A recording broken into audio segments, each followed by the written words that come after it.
Oye, ya estamos de vuelta con un programa, un segmento. Ese es un segmento que le encanta mucho a los papás, a las mamás primerizas. Y un saludo en especial antes de comenzar con Ana Elisa.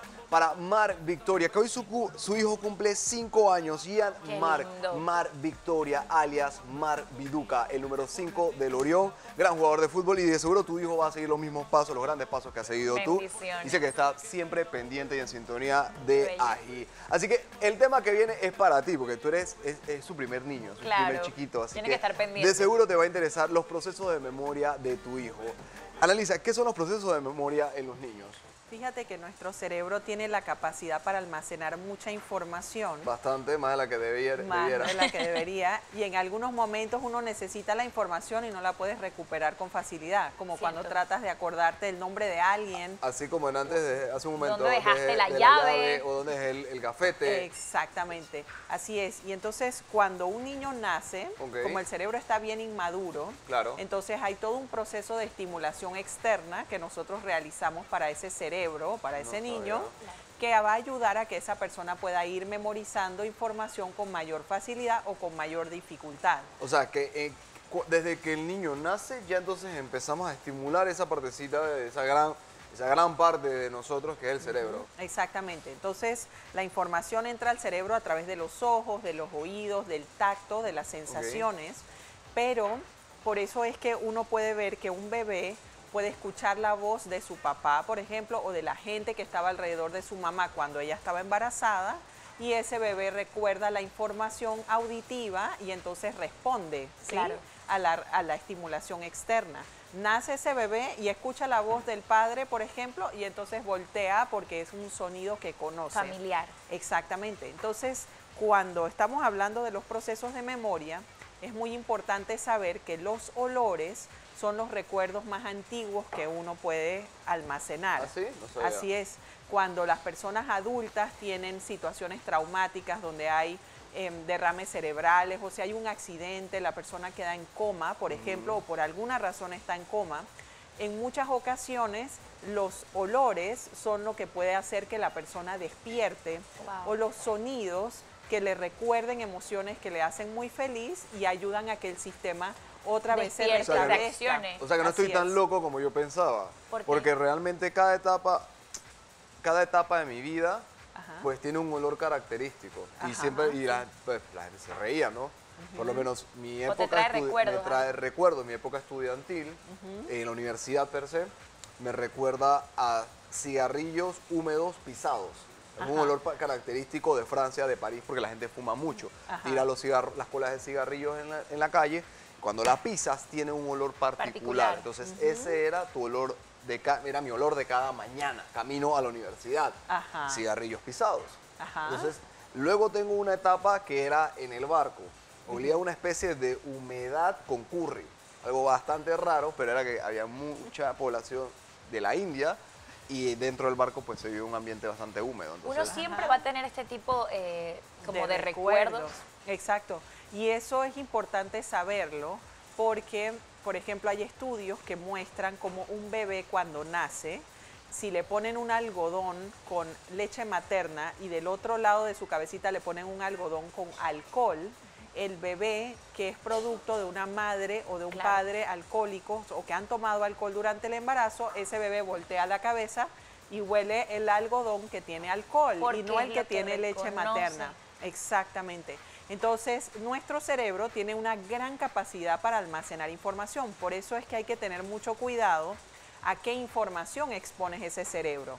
Es decir, si tú estás viendo, por ejemplo, a un niño pequeño que está viendo una película de terror, de mucho miedo, tienes que saber que esa información se está almacenando, va a quedar grabadita aquí. Se queda grabada en el cerebro. Entonces, posteriormente uno dice, bueno, pero esta persona tiene ataques de pánico o esta persona ¿por qué tiene tanto miedo? Y resulta ser que ese miedo o esa información que se quedó ahí almacenada, entonces no ayuda a que la persona pueda sentirse diferente en otros momentos. Por ejemplo, si ve un niño muy pequeño, ve a sus papás peleando todo el tiempo y luego lo vemos que es muy agresivo con sus compañeros en el colegio, quizás nos preguntemos, ay, pero ¿por qué es tan agresivo? Entonces ya tenemos una posible respuesta a esa pregunta. Exactamente, así es. Entonces, cuando uno está en la vida escolar, por ejemplo, le hacen muchos ejercicios a uno para memorizar información y eso no es fácil para todo el mundo.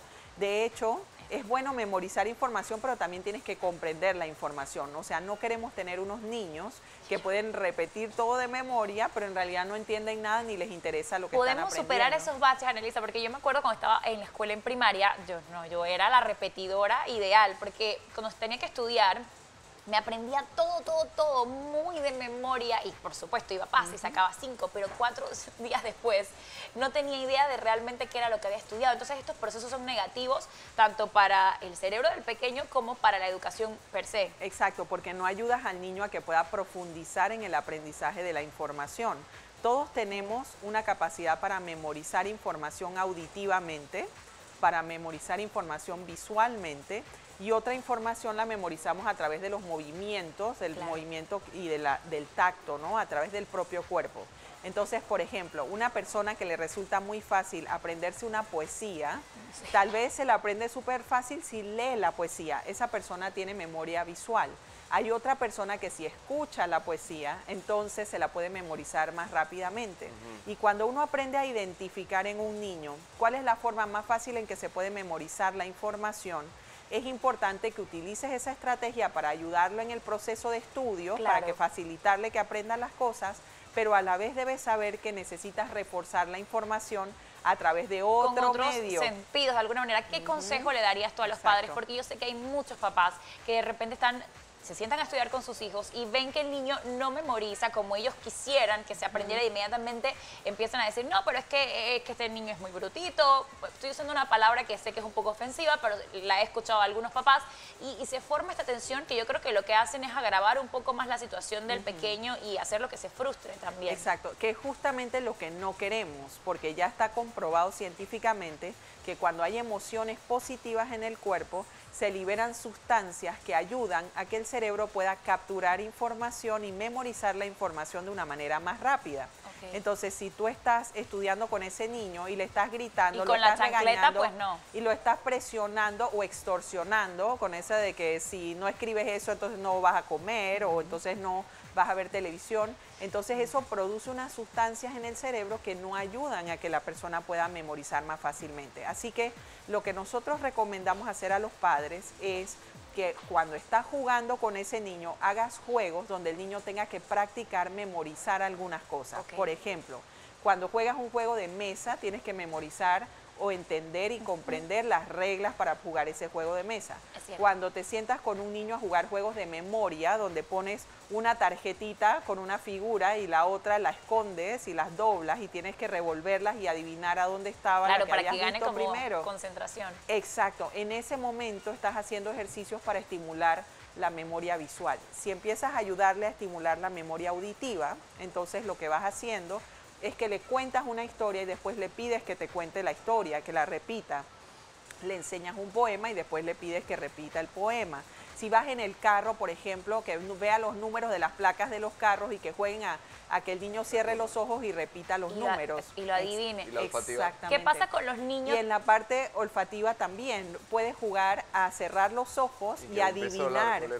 Exacto. Que de repente que va a comer. Eso ayuda también a que el cerebro vaya desarrollándose mucho más rápido, ¿no? Y que tenga una memoria más chispa. Sí, y fíjate qué interesante porque una característica que tenemos los adultos citadinos, sobre todo los que vivimos y crecimos en ciudades, es que te pueden poner comida dañada enfrente y te la comes y te enfermas del estómago y te envenenas.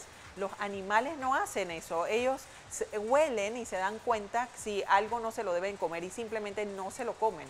¿Y qué es lo que ocurre ahí? Que como se ha perdido ese entrenamiento para usar nuestro olfato, esas características para poder memorizar los recuerdos y traerlos a la luz, que te avisen, no, esto no lo debo comer, entonces no se ponen en práctica todo el tiempo. Los abuelos te daban la mejor enseñanza, era que te hablaban de que, tráeme 25 reales. ¿Cuánto vale eso? ¿Cuánto vale eso? 25 reales. Y tú estabas por acá contando.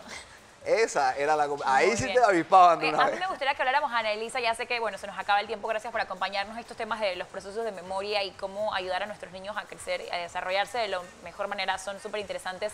¿Qué pasa cuando tienes ese sobrinito que, ven, vamos a jugar, vamos a repetir esto, pero está en la negación?